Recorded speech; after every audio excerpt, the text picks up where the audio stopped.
அண்ணா, இந்த மாசம் வீட்டுல பெரிய செலவு.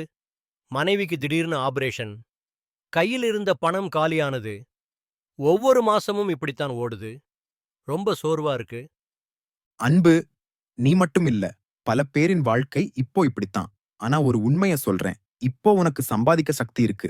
ஆனால் 60 வயசுக்கு அப்புறம் அந்த சக்தி குறையும் போது உனக்கு வருமானம் இல்லை. அதனால தான் ஓய்வூதிய பிளான் மிக முக்கியம்.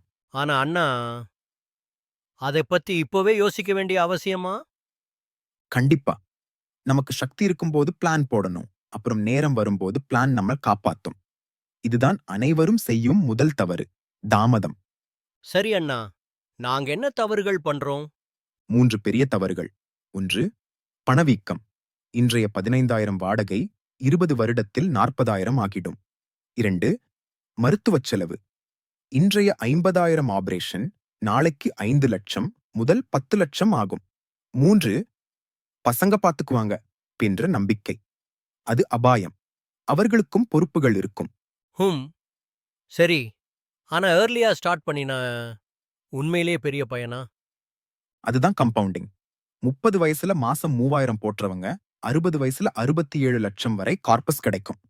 40 வயசுல அதே தொகை போட்றவங்க 22,00,000 தான் கிடைக்கும். 10 வருஷ தாமதத்துக்கு கிட்டத்தட்ட 45,00,000 நஷ்டம். அதுக்கு இவ்வளவு வித்தியாசமா? ஆமா, நேரம் தான் பெரிய கேபிட்டல். என் ரிட்டயர்மென்ட்டுக்கு எவ்வளவு தேவைன்னு எப்படி கணக்கு போடணும்? சிம்பிள்.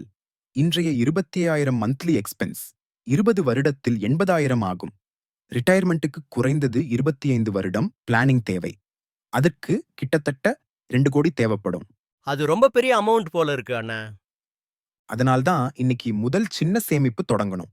தினசரி ஒரு சிறிய செலவு கூட மாசம் 4,500 ஆகும்.